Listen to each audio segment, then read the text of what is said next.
તો ફાઇનલી મિત્રો અમે હવે ઉપર ચડવા આવી ગયા છે. રાવણ વ્લોગ અગાડી રહ્યા.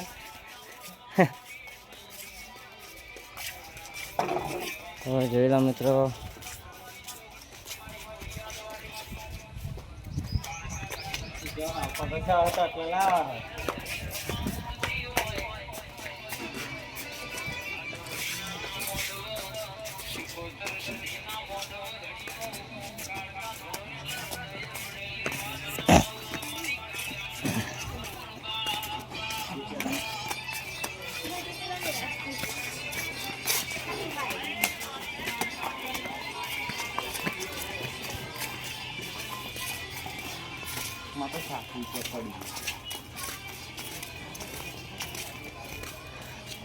તો ફાઇનલી મિત્રો મંદિર આપણને જોવા મળી ગયું.